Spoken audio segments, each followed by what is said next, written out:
اللهم بارك على محمد وعلى آل محمد كما باركت على إبراهيم وعلى آل إبراهيم إنك حميد مجيد. رب اشرح لي صدري ويسر لي أمري واحلل عقدة من لساني يفقهوا قولي. آمين. یہ تھوڑا آئیڈیا دے دے، کوئی سمری بتا دے پچھلی کلاس میں کیا کیا چیزیں ہم نے سیکھی تھی. Summary of last class please. Any one?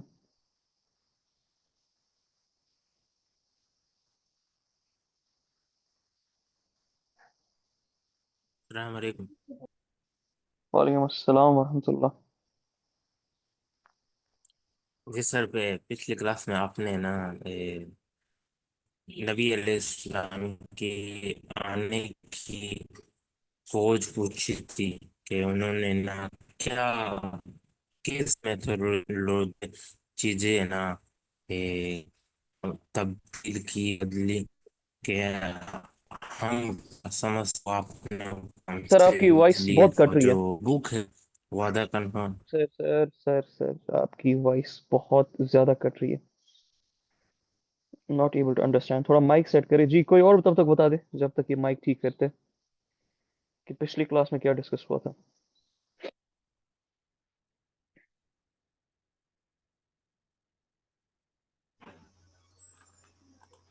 السلام علیکم سر. وعلیکم السلام ورحمۃ اللہ.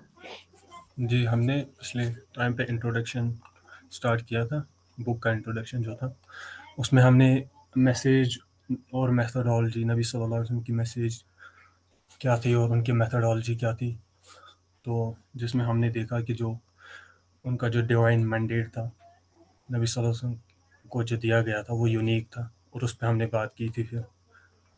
اور جی، اور اسی کے بارے میں ہم نے پھر پڑھا تھا میرے خیال سے.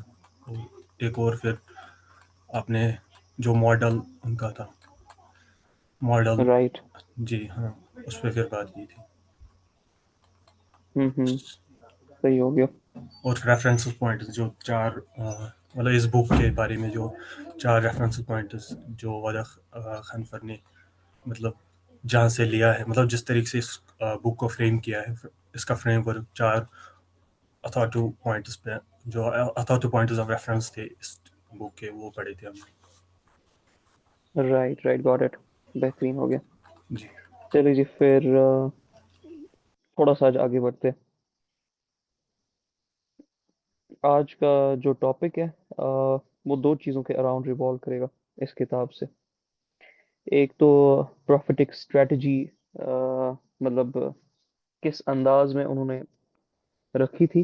کوئی بھی جو ان کا ڈیسیجن ہوتا تھا، کوئی بھی جو ان کا معاملہ ہوتا تھا، ان کا جو دن، ان کی جو رات، صبح شام لوگوں کے ساتھ انٹریکشن، سزا جزا کا معاملہ، جنگوں کا جو بھی معاملات تھے، وہ کن پیرامیٹرز کے اراؤنڈ ریوالو ہوتی تھی. اور سب سے امپورٹنٹ سوال کہ اللہ تعالیٰ نے مکہ کو ہی کیوں چوز کیا اس میسیج کو ڈیلیور کرنے کے لیے، جو کہ ہمارے لیے بہت امپورٹنس رکھتا ہے یہ والا سوال. کیونکہ کوئی اور بھی سینٹر اللہ تعالیٰ چوز کر سکتے تھے. دنیا میں بڑی بڑی سٹیز تھی، بڑے بڑے لوگ تھے، بڑے بڑے فلاسفرز تھے، بڑے بڑے امیر سے امیر، موسٹ انفلوئنشل کائنڈ آف اس وقت سویلائزیشنز رہ رہی تھی. تو وہاں کیوں نہیں کیا، مکہ کو کیوں چوز کیا، تو اس کو بھی ہم جاننے کی کوشش کریں گے.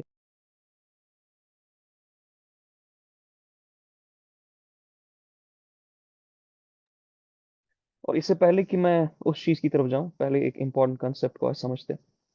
یہ کنسپٹ ہم سب کے لیے امپورٹنٹ ہے. میرے ایک استاد ہے، وہ کہتے کہ جب وہ سیرہ کے بارے میں تھوڑا بہت سکھا رہے تھے تو ان کا بڑا ایک زبردست جملہ ہوتا تھا جو کہ ہمیں سوچنے پہ بہت مجبور کرتا تھا. وہ کہتے تھے اگر دین کا کام کرنا ہے تو اپنا آئی کیو اور ای کیو بہت ہائی ہونا چاہیے ایک انسان کا، جس کو بھی دین کا کام کرنا ہے. لو آئی کیو کے لوگ، لو ای کیو کے لوگ دین کا کام نہیں کر سکتے. ہم حیران ہوتے تھے کہ اس کا کیا مطلب ہے، کہ مطلب ہمیں تو یہ کبھی نہیں سنایا گیا، ہمیں تو یہی کہا گیا تھا تم بس یقین کرو، تم بس ایمان رکھو اور سب ٹھیک ہو جائے گا. تو یہ تو بڑی عجیب سی بات ہے، آئی کیو کا کنسپٹ، ای کیو کا کنسپٹ. یہ تو کبھی ہم نے کسی حدیث کے تھرو نہیں سنا، سیرت النبی صلی اللہ علیہ وسلم کی کسی کتاب میں نہیں پڑھا. تو کہنے کی کیا کوشش کر رہی ہے. پھر بعد میں پتا چلا کہ یہ کوئی نیا کنسپٹ نہیں ہے، یہ آلریڈی وہ کنسپٹ ہے جو حضور علیہ السلام کی زندگی سے اخذ کیا گیا ہے، اور بہت ڈیپلی ان کی زندگی سے اخذ کیا گیا تھا. بہت سارے اسکالرس نے اس پہ لکھا. وقت کے جو مجدد ہیں ان نے اس کو ایکسپلین کرنے کی کوشش کی. بڑے بڑے جو علماء ہے، شیخ الحدیث ہے، فقہا ہے، سیرت نگار ہے، انہوں نے اسی کنسیپٹ کو ایکسپلین کیا کہ حضور علیہ السلام کا جو آئی کیو اور ای کیو ہے وہ اگر ہم اس کو کمپیئر کریں with the whole of humanity, تو ہیومینٹی کا سارا جو آئی کیو ای کیو وہ ایک ذرے کے برابر رہ جاتا ہے ایز کمپیئر ٹو واٹ حضور علیہ السلام وہ ہیڈ. اور یہ بہت خوبصورت چیز ہے، اور اسی لیے ایک جملہ ہمیشہ کہا جاتا ہے. اب یہ جملہ ہم سب کے لیے بہت امپورٹنٹ ہے، ہماری نسلوں کے لیے امپورٹنٹ ہے، جو لوگ یہاں پر اللہ تعالیٰ کے دین کے لیے آئے ہیں اور اللہ تعالیٰ کا ہی دین کا کام کرنا چاہتے ہیں، انسانیت کی بہبودی کا کام کرنا چاہتے ہیں، جس کسی فیلڈ میں بھی ہے اس میں انتہا تک پہنچ کے لوگوں کو انسپائر کرنا چاہتے ہیں، راہ حق پہ لے کے آنا چاہتے ہیں. ان کے لیے یہ جملہ سمجھنا بہت ضروری ہے. وہ جملہ یہ ہے کہ کہا جاتا ہے اجتہاد صرف وہ کرے، اور جو اجتہاد ہے وہ صرف وہ کرے جس کو وقت کے تقاضوں پہ نظر ہو، اور وقت کے تمام تقاضوں پہ جس کا نظر ہو اس کا اجتہاد ایکسیپٹ کیا جاتا ہے. باقیوں کا خطرہ رہتا ہے کہ ان کا اجتہاد مکمل نہیں ہوگا، یا پھر کبھی کبھی وہ ایسے سٹیپس اٹھا لیں گے کہ جس کی وجہ سے جتنے فائدے نہیں اس سے زیادہ نقصانات آ سکتے ہیں. اب اجتہاد کس کو کہتے ہیں؟ آپ کو پتہ ہے کہ ہر دور میں ایک مجدد آتا ہے، اور حدیث میں بھی ہمیں مل جاتا ہے کہ ہر دور میں مجدد آتا ہے جو اسلام کو ریوائیو کرتا ہے. اب اس کو ریوائیو کرنے کے لیے اس لیول کا انسان ہونے کے لیے بہت ضروری ہے کہ جو معاشرے کے معاملات ہے، تقاضے ہیں، ان پہ نظر ہو، اور بہت ڈیپلی نظر ہو. اور یہ ہم کہاں سے سیکھتے ہیں؟ یہ ہم نبی کریم صلی اللہ علیہ وآلہ وسلم سے سیکھتے ہیں. میں نے لاسٹ سیشن میں آپ کے ساتھ ڈسکس کیا تھا کہ اگر حضور علیہ السلام کو پرشین امپائر کا، رومن امپائر کے، عرب کے ٹرائبس کا، غطفان کا، مستلق کا، جوہانا کا، دمہ کا، یہ جتنے بھی ٹرائبس بڑی بڑی تھی، اور ود ان دا قریش جو ٹرائبس بڑھ گئی تھی، اس کا اگر علم نہیں ہوتا تو حضور علیہ السلام کبھی بھی یہ نہیں کر پاتے جو انہوں نے کیا. یہ یاد رکھیے گا. اس کی میں نے ملٹیپل ایگزامپل ابھی تک دی ہے. تو اسی طرح ایٹ دا سیم ٹائم اگر آپ کو ہیومن بیہیویئر کے بارے میں نہیں پتہ ہے، انسان کن طرز عمل پہ چلتے ہیں، انسان کا بیہیویئر کن کن پیرامیٹرز پہ ٹیون ہوتا ہے، سوچ کیسے بنتی ہے، فکر کیسے بنتی ہے، ایموشنز کا کیا رول ہے، تھنکنگ کا کیا رول ہے، کلچر کا کیا رول ہے، نمبرز کا کیا رول ہے، تو پھر آپ اس لیول پہ نہیں آ سکتے ہو. اور پھر صرف اتنا ہی نہیں مسئلہ، اس کے بعد مسئلہ ہے کہ اس کی اپلیکیشنز بھی آپ کو آنے چاہیے. ہیومن ریسورس کو جمع کرنا، ان کو ایک طرف موبلائز کرنا، میکنگ شیور کہ پراپر اسٹیٹاز بنے، پھر پراپر اسٹیٹا سے پراپر کام لیے جائے، وقت آنے پہ جو کام کرنا ہے وہ ہو جائے، اور اس طریقے سے ہو جائے صحیح طریقہ. تو ان ساری چیزوں پہ جب آپ کی نظر ہوگی، فکر ہوگی، سمجھ ہوگی، تب جا کر آپ اجتہاد کر سکتے ہو، تب آپ سے اللہ تعالیٰ اپنے دین کے بڑے بڑے کام لیں گے. تو this is very important for us to understand. اس کتاب کے تقاضوں کے تھرو میں اس لیے ابھی یہ بات کر رہا ہوں تاکہ جو آج کا ٹاپک ہے، انفیکٹ دو ٹاپکس ہیں ہمارے، وہ دونوں اس چیز سے بڑے ڈیپلی لنک کرتے ہیں. یہ بہت ڈیپ لیول کی کنوٹیشنز ہے جس کو سمجھنے کی ضرورت ہے. دین ایرو گیروں کا کام نہیں ہے، غور سے سمجھے گا. This is not some brainless useless kind of framework جس کو آپ اٹھو گے اور دو چار چیزیں کرو گے اور کام ہو جائے گا. اس کے لیے بڑی فکر، بڑا آئی کیو، بڑی ای کیو چاہیے ہوتی ہے. بڑی لیول پہ اسٹریٹجیز بنانی پڑتی ہے، بڑے لیول پہ، یونیورسل لیول پہ سوچنا پڑتا ہے. تو اس کے لیے ڈیپ لیول کی ٹریننگ بہت ضروری ہے. اب میں کیوں بات کر رہا ہوں، let's try to delve into that by the topic جو ودا کنفر چھیڑتے ہیں مکہ کے پیریڈ سے پہلے. وہ ہے کہ حضور علیہ السلام کی اوور آل اسٹریٹجک میتھڈالوجی کیسی تھی. آپ لوگوں سے جب میں نے لاسٹ ٹائم پوچھا کہ حضور علیہ السلام کی اسٹریٹجک میتھڈالوجی کیسی تھی، تو ڈفرینٹ سوالات اور ڈفرینٹ جوابات بھی آئے تھے. کسی نے کہا مورل تھی، کسی نے کہا اسٹریٹجک تھی، کسی نے کہا ایموشنلی انٹیلیجنٹ تھی، کسی نے کہا کریٹیکلی بہت ایلیویٹڈ تھی، کسی نے کہا محبت بری تھی. تو الگ الگ تقاضے آئے. انہی تقاضوں کے ارد گرد ہم ذرا آج جانے کی کوشش کریں گے. دیکھیں، میں نے لاسٹ ٹائم ڈیوائن مینڈیٹ کے بارے میں بات کی تھی. ڈیوائن مینڈیٹ جو حضور علیہ السلام پہ آیا تھا، وہ ایک ایسے ٹائم میں فکس کیا گیا تھا جو ٹائم ہی بہت یونیک تھا. اٹ واز اراؤنڈ 610 عیسوی ان مکہ. اور پہلے وحی سے لے کر آخری وحی تک حضور علیہ السلام کو، انفیکٹ پہلے ہی وحی میں حضور علیہ السلام کو قرآن نے ڈائریکٹیوز دیے تھے اس مینڈیٹ کو فلفل کرنے کے لیے. ان کو ایکسپلین کیا تھا کہ آپ ہماری طرف سے ایک رسول ہو، ایک نبی ہو آخری وقت تک آپ، اور آپ کی جو میسج ہے وہ رحمت ہے تمام کی تمام عالمین کے لیے. یہ جو دو ڈائمنشنز ان کو دی گئی تھی، یہ بہت ڈیپلی انٹرٹوائن تھی with the divine mandate of حضور علیہ السلام. اور ہر وقت جو بھی حضور علیہ السلام نے فیصلہ کیا، جتنے بھی فیصلے کیے، جس بھی سچویشن میں وقت ہوئے، آپ پاؤ گے ان دو چیزوں کو وہ ہر وقت کنسیڈر کرتے تھے، اور ان دو تقاضوں پہ وہ اپنی پروناؤنسمنٹس اور ایکشنز کرتے تھے۔ سب سے بڑا چیلنج کیا ہے اس طرح کی شخصیت کے لیے؟ سب سے بڑا چیلنج کیا ہے اس طرح کے مینڈیٹ کے لیے؟ کہ آپ کی ایک ایک ایکشن، آپ کی پلک جھپکنا، آپ کا مسکرانا، آپ کا ہاتھ اٹھانا، آپ کا بیٹھنا، آپ کا اٹھنا، آپ کا کھانا، آپ کا پینا، آپ کا جاگنا، آپ کا سونا، آپ کا چلنا، آپ کا دوڑنا، ہر کوئی چیز چھوٹی سے چھوٹی، بڑی سے بڑی، اب لوگوں کے دین کا تقاضا بننے والی ہے۔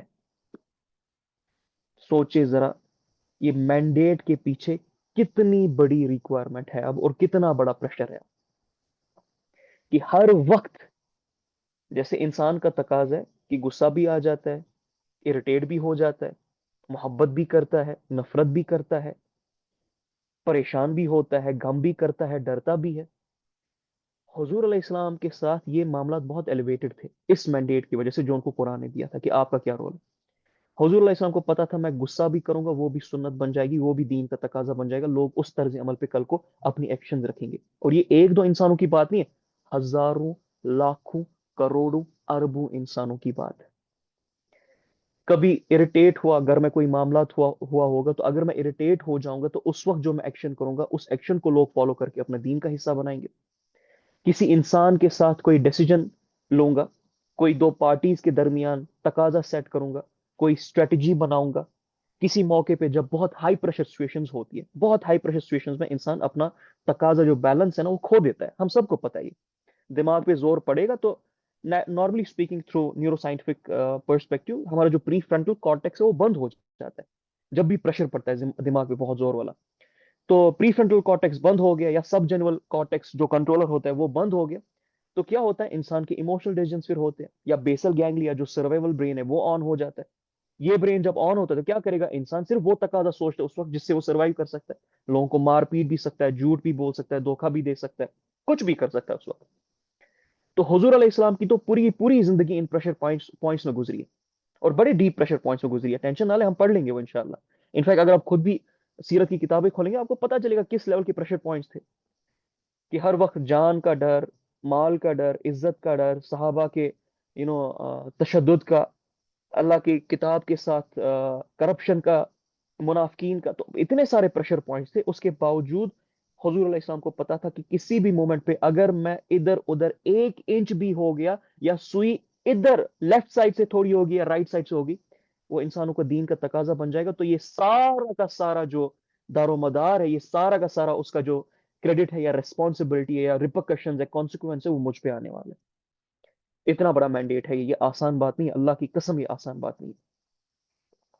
میں پھر کہہ رہا ہوں، ہم لوگ اپنے گھروں میں خود کو ریگولیٹ نہیں کر پاتے، اپنے ماں باپ کے سامنے جو ہم سے محبت اور ہم ان سے محبت کرتے ان کے سامنے ریگولیٹ نہیں کر پاتے۔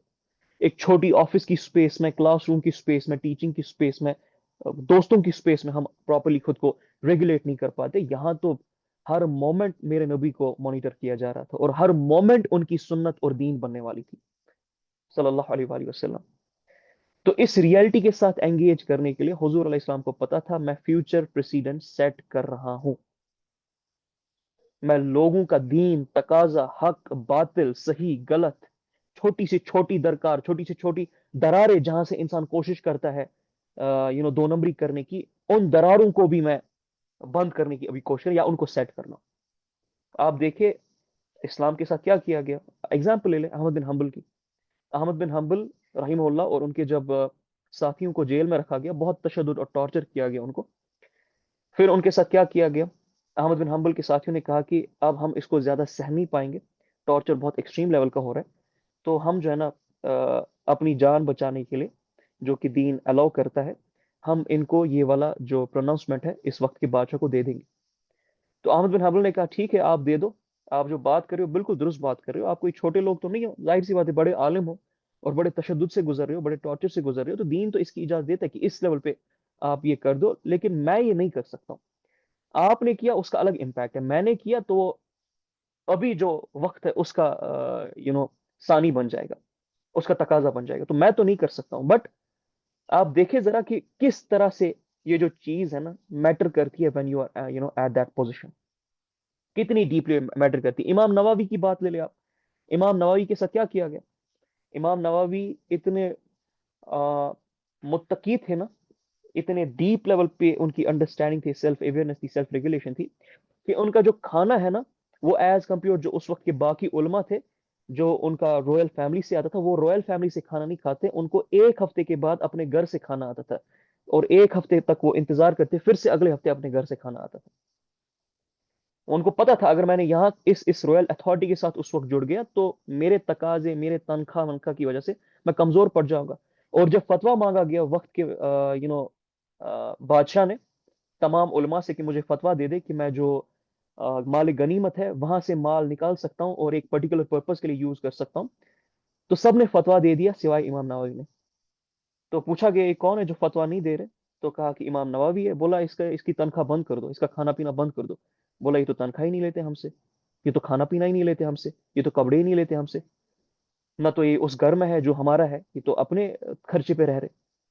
تو بولا یہ کیسے پاسبل ہے. بولا ایک ہفتے گھر سے کھانا آتا ہے, پھر یہ انتظار کرتے اگلے ہفتے گھر سے کھانا آتا ہے. اور پھر ان کو بلایا گیا, بولا کہ آپ فتویٰ کیوں نہیں دیتے ہو ہمارے حق میں. تو بولا کہ میں تب آپ کے حق میں فتویٰ دوں گا جب آپ جو آپ کی 1000 کنیزیں ہیں ان پہ جو ایک ایک کنیز پہ جو 10 10 کلو 5 5 کلو آپ نے سونا لادا ہے اس کو آپ پہلے مال غنیمت میں ڈال دے, پھر میں یہ فتویٰ دوں گا کہ آپ اس مال غنیمت سے چیزیں نکال سکتے ہو. کیونکہ مال غنیمت آپ کے باپ کی ملک نہیں ہے, آپ کے گھر کی ملک نہیں ہے, یہ امت کا ہے مال غنیمت. اس کو صرف میرے نبی کے تقاضوں پہ چلایا جائے گا صلی اللہ علیہ وآلہ وسلم. پھر ان کو بہرحال ایگزائل کیا جاتا ہے. تو پوائنٹ میرا کیا, پوائنٹ میرا یہ کہ یہ جو مینڈیٹ ہوتا ہے نا انسانوں کا, جب اللہ تعالیٰ کسی کو مینڈیٹ دیتے, اور وہ بھی جب ایک نبی کو مینڈیٹ دیتے, اس کے بہت اسٹرانگ ریپرکشنز اور کانسیکوینسز ہوتے ہیں. انسان چھوٹی چھوٹی دراریں ڈھونڈتا رہتا ہے, بھاگنے کے لیے, بچنے کے لیے, 2 نمبری کرنے کے. اللہ کی قسم آپ پوری ہسٹری دیکھ لیں امت کی, ان تمام پریشر پوائنٹس کی, کیسے کیسی چھوٹی دراری ڈھونڈ دی گئی, اور دھیرے دھیرے دھیرے دھیرے دھیرے دھیرے دین کو ٹلٹ کیا گیا کسی ایک پرٹیکولر ڈائریکشن میں, جس ڈائریکشن میں اس وقت کے لوگ چاہتے تھے یا اس وقت کے رولنگ کلاس چاہتی تھی. بنی اسرائیل نے بھی ایسا ہی کیا, پے در پے ان کو تشدد میں ڈالا جاتا تھا, پریشر پوائنٹس میں لایا جاتا تھا, وہ اپنا دین چینج کرتے تھے, خود بخود اس پہ ہاتھ پھیرتے تھے کلام پہ, اور کیا کرتے تھے اس کے بعد دین کو ٹلٹ کرتے, چینج کرتے جاتے, چینج کرتے. پریشر پوائنٹس اتنی بڑی چیز ہے, پریشر پوائنٹس آسان چیز نہیں ہے یہ.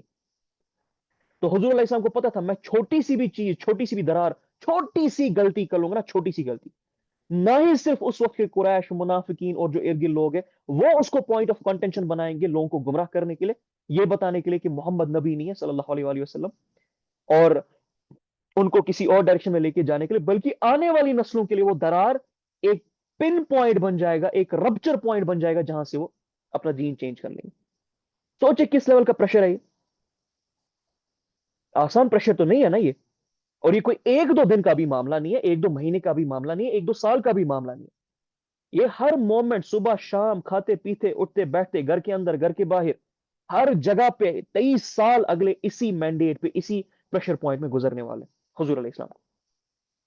اور یہ انڈیڈ بہت بڑا برڈن ہے, بہت ہی بڑا برڈن ہے, بہت ہی بڑا برڈن ہے, جس کو صرف ایک ایسی شخصیت ہی کیری کر سکتی ہے جس کی حکمت عظیم ہو, جس کا ویژن عظیم ہو, جس کی سیلف اویئرنس اور سیلف ریگولیشن کی لیول عظیم ہے. عام انسان تو اس مینڈیٹ کو لے ہی نہیں سکتے. اور جب اب ودا کنفر کہتے ہیں کہ جب ہم کوشش کرتے ہیں حضور علیہ السلام کے پرنسپلز کو, میتھڈالوجی کو ایکسٹریکٹ کرنے کی سیرت النبی صلی اللہ علیہ وآلہ وسلم سے, ہمیں پتا چلتا ہے کہ حضور علیہ السلام کتنا کانشیس ہر وقت تھے ان آبجیکٹیوز کے بارے میں. میں آپ کو ایک حدیث سناتا ہوں تاکہ آپ کو نا آسانی ہو جائے. یہ حدیث بڑی امپورٹنٹ ہے. یہ امام حسن رضی اللہ عنہ کہتے ہیں کہ میں نے اپنے میٹرنل انکل ہند بن ابی حالہ سے کہا کہ مجھے حضور علیہ السلام کے مینرز اور ان کے فیچرز کے بارے میں ذرا بتائیے, کیونکہ وہ ہمیشہ حضور علیہ السلام کے فیچرز اور مینرز کے بارے میں بولتے رہتے. تو میں نے ان سے پوچھا وہ کیسے تھے, تو انہوں نے بولا کہ رسول اللہ صلی اللہ علیہ وسلم ہمیشہ ورید فارم میں رہتے تھے نا, مطلب ہمیشہ لگتا تھا کہ وہ ورید فارم میں, بزی ہے سوچنے میں, ٹھیک ہے, امت کے تقاضوں میں, اللہ تعالیٰ کے بارے میں, آخرت کے بارے میں, جس کی وجہ سے وہ کبھی آزاد نہیں رہے اپنی تھاٹ سے, اور کبھی ان کو آرام نہیں ملا اس دنیا کے تقاضوں سے. ان کو اگر آرام ملتا تھا، کنٹینٹمنٹ ملتی تھی، وہ اسی کام میں ہی ملتی تھی کہ وہ دین اور آخرت کے تقاضے انسانوں کے سیٹ کر رہے. تو اس چیز کو سمجھے ذرا یہ کیا کہہ رہے. اور انفیکٹ جب صحابہ سے کہا جاتا تھا حضور علیہ السلام جب بازار سے گزرتے تھے تو کیسے گزرتے تھے، تو بولتے تھے بڑی تیزی سے گزرتے تھے، اور ایسا لگتا تھا وہ ایک ڈائریکشن میں، ایک پرپز کی طرف جا رہے، ایک منزل کی طرف جا رہے. ایسا نہیں ہوتا تھا وہ کیجولی چل رہے. ہر مومنٹ آپ امیجن کیجئے آپ کو اور میرا نبی اس کیفیت سے گزر رہا ہے، ہر مومنٹ. اور یہ کیسے میں آپ کو بیان کروں، یہ کس لیول کا پریشر لیا حضور علیہ السلام نے، اور کیوں ان کو رحمت للعالمین کہا گیا. میں جتنے اس میں الفاظ اب ایڈ کروں وہ کم پڑ جائیں گے. سو اب جب ہم وہ اسٹریٹجیز نکالتے ہیں تو ہمیں پتہ چلتا ہے کہ حضور علیہ السلام کنٹینیوسلی اس لیول کے کانشیس تھے اور ایویئر تھے. اور ایٹ دا سیم ٹائم یہ ساری چیزیں، جو مینڈیٹ تھا جو حضور علیہ السلام کو دیا گیا تھا، یہ حضور علیہ السلام کے ذہن پہ، ان کی روح پہ، ان کے ایکشنز پہ، ان کے کردار پہ کنٹینیوسلی حاوی تھا. تو پہلا پرنسپل جو وعدہ کنفر اس مینڈیٹ کے حساب سے کہتے وہ یہ ہے کہ حضور علیہ السلام نے ہمیشہ ایتھیکل ریفارمیشن کا نیچر اختیار کیا. انہوں نے، ان کی جو لیگیسی ہے وہ ہر تقاضے میں مورلی کریکٹ رہی ہے، اور صرف کریکٹ نہیں رہی ہے بلکہ اس پہ ہر معاملے میں ان نے استقامت حاصل کی. آپ خود سوچے ذرا کہ جتنے بھی حضور علیہ السلام کے ڈیسیجنز تھے، جتنے بھی مواقع تھے، جب جب ان کو موقع ملا کہ وہ بدلہ لے سکتے تھے، جب جب ان کو طاقت حاصل ہوئی، یا جب جب اقتدار اللہ نے ان کو دیا، انہوں نے کبھی بھی اپنی پرسنل وینجنس کو سامنے نہیں رکھا بلکہ امت کے تقاضے اور بہبود کو سامنے رکھا. تب جا کر باقی چیزیں پیچھے رکھی. اور جب بھی کسی چیز کا حکم دیا تو کس چیز کا دیا؟ وہ مورلی کریکٹ حکم تھے. جتنے بھی احکام تھے جنگ کے وقت، بچیوں کو نہیں مارنا، بچوں کو نہیں مارنا، عورتوں کو نہیں مارنا، پیڑ نہیں کاٹنا، یہ کیا ہے؟ جنگ کے وقت بھی آپ سوچے ذرا. چوری نہیں کرنا. ابو سفیان سے، ابن عباس کی حدیث ہے یہ صحیح بخاری میں، کہ ابو سفیان نے انہیں بولا کہ ہیراکلیس نے کون سے 11 سوال پوچھے تھے حضور علیہ السلام کے بارے میں. 11 سوال پوچھے تھے بھائی. تو اس میں ایک سوال تھا کہ وہ تمہیں کس چیز کا حکم دیتا ہے. تو بولا کہ وہ ہمیں کہتا ہے کہ اللہ کے ساتھ کسی کو شریک نہ ٹھہراؤ، چوری نہ کرو، جھوٹ نہ بولو، رشتہ داروں کے ساتھ اپنا رشتہ جو ہے نا وہ تقاضا اور بہترین رکھو، اس کے بدلے میں مفہوم بتا رہا ہوں اللہ تعالیٰ تمہیں بہت بڑا اجر دیں گے. تو جتنے بھی ان کے معاملات ہیں تو ایک پرنسپل تو یہ کہ ہر وقت مورلی کریکٹ رہے، اور صرف کریکٹ نہیں رہے، استقامت پہ رہے. کبھی اس کو چھوڑا نہیں، کبھی بھی نہیں، کبھی بھی نہیں، کبھی بھی نہیں. اور اس کی بنا پہ وہ نبوت سے پہلے بھی جانے جاتے تھے، نبوت کے بعد بھی جانے جاتے تھے. حتیٰ کہ ایک وقت ایسا آیا مکہ میں کہ حضور علیہ السلام پہ جب بائیکاٹ ان پہ کیا گیا تو بہت سچویشن سٹف تھی. اتنی سچویشن سٹف تھی کہ صحابہ نے پیڑ کے پتے کھائے اس وقت. اتنے خطرناک معاملات تھے. جیسے بھی ہم غزہ میں دیکھ رہے، اسی لیول کی صورتحال آپ مان لیں حضور علیہ السلام کے وقت پہ تھی جب ان پہ بائیکاٹ کیا گیا. تو اس وقت حضور علیہ السلام کی دل سے نا، مطلب اس تکلیف کی وجہ سے دعا نکل گئی قریش کے لیے، بد دعا نکل گئی، آپ مان کے چلے. تو قریش کو پتا چلا، اب اللہ نے نا اس وقت قحط پڑ گیا تھا اس سال شاید. تو قریش کو پتا چلا یہ تو محمد نے صلی اللہ علیہ وآلہ وسلم نے دعا کی ہے، اس کی وجہ سے اللہ تعالیٰ نے یہ کیا. تو وہ گئے اللہ کے نبی صلی اللہ علیہ وسلم کے پاس، بولا کہ اے محمد، تم ہمارے بھائی کے بیٹے ہو اور ہم تمہیں بھائی، بہترین بھائی مانتے ہیں، اور ہم تو تم سے بہتری ایکسپٹ کرتے ہیں، ایکسپیکٹ کرتے ہیں، تو تم اللہ سے دعا کرو یہ ہٹا دے، ہم تم پہ ایمان لائیں گے. ان کو بھی پتا تھا یہ نبی ہے، ٹھیک ہے، اندر سے ان کو بھی حقیقت پتا تھی، لیکن اپنے انٹرسٹ، مفاد کی وجہ سے، بہرحال that's a different psychological issue.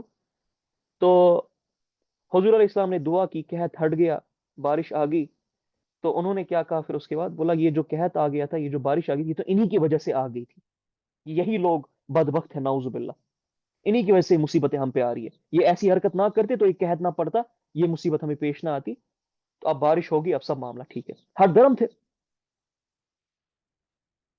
تو حضور علیہ السلام نے اس وقت بھی جن لوگوں نے اتنا تشدد ان پہ کیا تھا، کس طرح سے پیش آئے؟ رحمت کی طرح پیش آئے، مورلی کریکٹ ہو کے پیش آئے.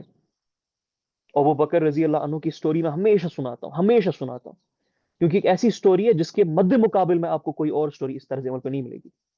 ابو بکر رضی اللہ عنہ ایک شخص کی مدد کرتے تھے، مالی مدد. غریب تھا مدینہ میں، تو ان کے رشتہ دار بھی تھے شاید وہ، تو مالی مدد کرتے تھے. لیکن اس شخص نے حضرت عائشہ رضی اللہ عنہا پہ بہتان باندھا. مطلب جب بہتان ان پہ لگا تھا تو اس بہتان کا وہ حصہ بنے. اور ابو بکر رضی اللہ عنہ کا سوچے آپ دل کس طرح سے کٹا ہوگا کہ اے بے شرم انسان. اور میں ایسے اب سمجھانے کی کوشش کر رہا ہوں کہ انسان کیسے سوچتا ہے کہ ایک تو میں تیری مالی مدد کر رہا ہوں, تیرے گھر کو چلانے میں ہیلپ کر رہا ہوں, تیرے روزمرہ کے تقاضے چلا رہا ہوں, اور تم میری آنکھوں کے نور پہ بہتان باندھ رہا ہے. منافقین نے جو بہتان باندھا ہے تو اس کا حصہ بن رہا ہے, تو ہاں میں ہاں ملا رہا ہے. تو ابو بکر نے ڈیسائیڈ کیا میں اب اس کی ہیلپ نہیں کرنے والا, میں اس سے ہاتھ پیچھے ہٹانے والا ہوں. اللہ نے قرآن کی آیت بھیجی کہ جو لوگ اللہ تعالیٰ کی ملاقات کے شوق میں اللہ تعالیٰ کی مغفرت چاہتے وہ ایسے اپنے ہاتھ ان لوگوں سے پیچھے نہ ہٹائے. حالانکہ اللہ کو بھی پتا تھا وہ شخص غلط ہے, اور وہ بکر نے جو کیا وہ ہیومن تقاضوں پہ بالکل صحیح تھا, لیکن اللہ نے احسان کی لیول پہ لانا تھا ابو بکر کو رضی اللہ عنہ کو, صحابہ کو سکھانا احسان کی لیول کہ آپ ہاتھ نہ ہٹائیں, ان نے آپ کے ساتھ غلط کیا ٹھیک ہے, ہم سمجھ سکتے, ہاتھ پیچھے نہ ہٹائے, آپ ان کی مدد بند نہ کریں اگر آپ کو اللہ کی مغفرت چاہیے تو. آیت آئی, ابو بکر رضی اللہ عنہ رونے لگے اور بولا کہ مجھے اللہ کی مغفرت کی تلاش ہے, میں مدد کنٹینیو کروں گا. یہ تقاضا ان نے حضور علیہ السلام سے سیکھا تھا کہ ہر مومنٹ میں یہ ایک پرنسپل فالو ہوتا تھا, یہ مورل پرنسپل, کبھی اس چیز کو نہیں چھوڑا, کبھی بھی نہیں, کبھی بھی نہیں, اور کبھی بھی نہیں. دوسرا پرنسپل کیا ہے پروفیٹک میتھڈولوجی کا, وہ یہ ہے کہ حضور علیہ السلام بھوکے نہیں تھے وکٹریز کے, مال کے, جائیداد کے, جس طرح کی بایوگرافیز میں, ملٹیپل بایوگرافیز میں ہمیں ملتا ہے, ہزاروں لاکھوں بایوگرافیز میں آپ کو مل جائے گا کہ جنہوں نے دنیا کے تقاضوں کو چینج کیا, ہسٹری کو چینج کیا, وہ بہت بھوکے تھے, شہوات کے بھوکے تھے, وکٹری ایٹ آل. چنگیز خان کو لے لے, الیگزینڈر کو لے لے, جسٹینین کو لے لے, سیزار کو لے لے, جس کسی کو بھی آپ کو لینا ہے, بڑے سے بڑے, اشوکا کو آپ لے لے. اشوکا نے اس کی لاسٹ وار میں جہاں پر اس نے لاکھوں کا قتل عام کیا, اس سے پہلے کیا کر رہا تھا وہ, چندرگپت موریہ کو, کسی بھی انسان کو, انفیکٹ مسلمانوں کو آپ لے لینا, ہم دور کیوں جائیں گے, جو مغلز تھے یا باقی لوگ تھے لے لیں ان کو, آپ دیکھیں گے ان کی بایوگرافی میں they were thirsty of victory, for victory at any cost, at any cost. They could move to any extremes, they could do any kind of work to make sure that they remain in the contention. مغلوں کا کیا جملہ تھا, یا تخت یا تابوت. درانیوں کا کیا جملہ تھا, ان کا بھی یہی تھا, درانی, افغانی درانی جو مسلمان تھے, ان نے کتنا ظلم ڈھایا, ہسٹری پڑھے ان کی, آپ کو پتا چلے گا. تو کسی بھی آپ تقاضے پہ دیکھو, حضور علیہ السلام was never thirsty for victory at all cost. حضور علیہ السلام نے یقیناً دنیا کو چینج کیا اور سب سے بڑی ڈفرنس اسٹیبلش کی, لیکن in pursuit of a very divine mission, not in pursuit of dominance and power. یہ وہ نبی ہے صلی اللہ علیہ وآلہ وسلم کی جب وفات پاتے, جب وصال ہوتا ہے ان کا, تو ان کا جو شیلڈ ہے وہ ایک یہودی کے پاس گروی رکھا تھا.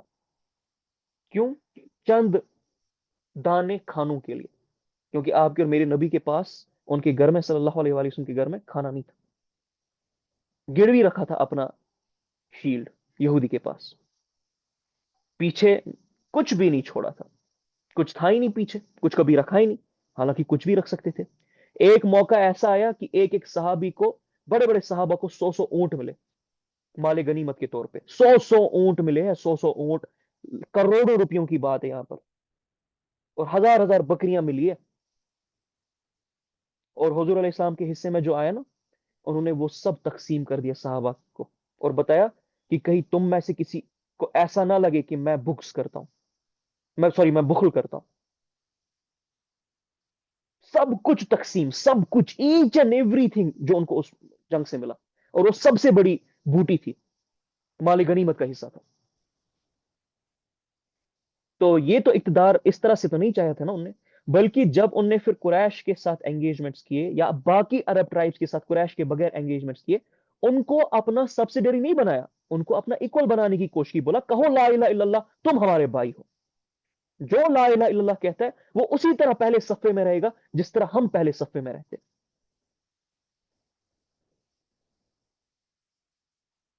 یہ عام واقعہ کوئی, یہ چھوٹی بات ہے کوئی.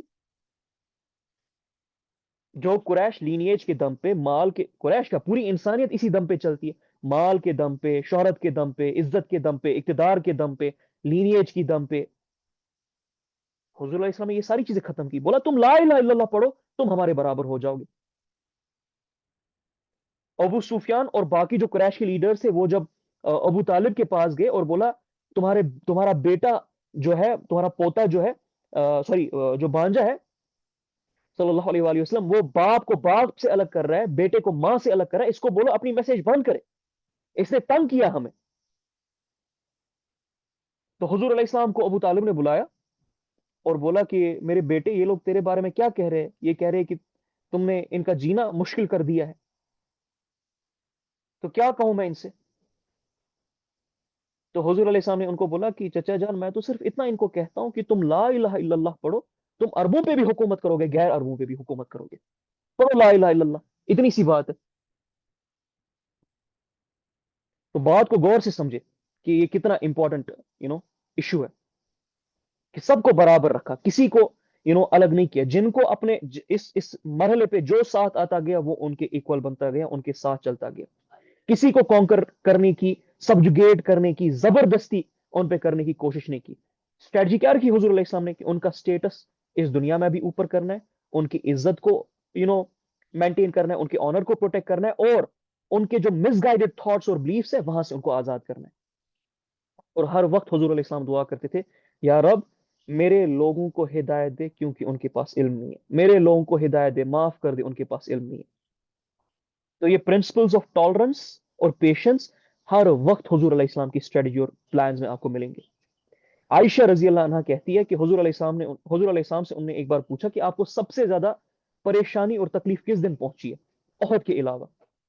تو انہوں نے فرمایا کہ سب سے مشکل ترین وقت, سب سے مشکل ترین دن, سب سے تکلیف دہ دن جو مجھ پہ گزرا ہے وہ العقبہ کے دن تھا, جب میں طائف کے پاس گیا تھا, ابن ابد یلائل ابن ابد کلائل کے پاس. لیکن ان نے اس طرح سے مجھے ریسپونڈ نہیں کیا, اور ان نے بہت تکلیف مجھے دی, یہاں تک کہ ان کے بچے وہ مجھے پتھر برسانے لگے. اور پھر مجھے جب ہوش آیا, حضور علیہ السلام انکانشیس ہو گئے تھے نا اس وقت, کیونکہ اتنا جسم مبارک سے اتنا خون نکل رہا تھا, جسم مطلب ٹو سے لے کے ہیڈ تک ہر جگہ پتھر مارے گئے تھے حضور علیہ السلام کو. تو پھر کرن سالب کے پاس ان کو ہوش آیا, تو بولتے حضور علیہ السلام جیسے ہی میں نے اپنا سر اٹھایا میں نے دیکھا جبرائیل علیہ السلام آ رہے, اور جبرائیل علیہ السلام کے ساتھ ایک اور فرشتہ ہے. تو جبرائیل علیہ السلام نے بولا اللہ نے سن لیا ہے اے نبی صلی اللہ علیہ وآلہ وسلم جو آپ نے کہا اپنے لوگوں کے بارے میں, جو انہوں نے کیا آپ کے ساتھ, اور انہوں نے پہاڑوں کے فرشتوں کو آپ کے پاس بھیجا. اور کیا پہاڑ کے فرشتے نے سلام کی اور بولا یا رسول اللہ صلی اللہ علیہ وسلم اللہ نے مجھے حکم دیا ہے کہ آپ مجھے جو حکم دو گے وہ میں کروں گا. مفہوم بتا رہا ہوں کہ یہ جو دو پہاڑ ہیں مکہ کے درمیان, میں ان کو آپس میں جوڑ دوں گا, ان کو ختم کر دوں گا یہیں پر, یا ان دو پہاڑوں کو ان کے اوپر ٹاپل کر دوں گا. تو حضور علیہ السلام نے اس وقت کیا کیا؟ اب سوچئے کتنا بڑا پریشر پوائنٹ ہے. اس واقعے کو, اس ایونٹ کو عام نہیں لینا ہے, ہمیں کسی کو بھی عام نہیں لینا ہے. غور کیجئے اسی ایونٹ پہ. پہلے میں آپ کو تھپڑ ابھی مار دوں نا, بھلے ہی آپ مجھ سے کتنا پیار کرتے ہو کیا کرتے ہو, 2-3 تھپڑ مار دوں گا نا, آپ بھی ہاتھ اٹھانے پہ اور گالیاں دینے پہ آ جاؤ گے. بڑے سے بڑا اسکالر ہوگا, بڑے سے بڑے کوئی بھی سارٹ آف فلاسفر ہوگا نا, ایک حرکت میں کروں گا چھوٹی سی, پن پوائنٹ پریشر میں آ جائے گا, وہ ایسی ایسی حرکتیں کرے گا آپ کو, آپ کے سامنے آشکارا ہو جائے گی چیزیں. بھلے ہی آجزی کے کتنے بھی جام ہم پلائیں گے, بھلے ہی ہم باتوں سے کہتے رہیں گے آجزی دکھاتے رہیں گے, ہم تو باتوں سے ہی اپنی آجزی دکھاتے ہیں نا, عمل سے تو آجزی نہیں ہے نا. ہمیں لگتا ہے کہ باتوں سے خود کو چھوٹا بیان کرنا, کہ میں تو کم عقل ہوں, آپ مجھ سے بہتر ہو, آپ ذہین ہو, میری ناقص عقل سے میں یہ بات کر رہا ہوں, یہ ساری باتیں کرنے سے آجزی دکھائی دیتی. یہ آجزی نہیں ہوتی, کسی بھی اینگل میں آجزی نہیں ہوتی. آجزی عمل میں ہوتی, خود کو نیچا دکھا کے کوئی عاجز نہیں بن جاتا ہے. تو یہ واقعہ آپ سوچیں کہ یہ کتنا بڑا پریشر پوائنٹ ہے, کس تکلیف میں حضور علیہ السلام ہوں گے کہ ہر جسم مبارک کے کونے سے خون نکل رہا ہے. اور اس وقت حضور علیہ السلام جو کچھ کہتے ہیں نا, اٹ واز ایکسپٹڈ, کیونکہ انسانی تقاضا یہ, ظاہر سی بات ہے تکلیف میں ہوش بھی کھو بیٹھے تھے, اتنا خون نکل گیا تھا. حضور علیہ السلام کیا کہتے ہیں, نہیں, لا, میں یہ دعا کرتا ہوں کہ اللہ تعالیٰ ان کی نسلوں میں ان لوگوں کو لے کے آئے جو صرف اللہ تعالیٰ کی عبادت کرے اور اس کے ساتھ کسی کو شریک نہ ٹھہرائے.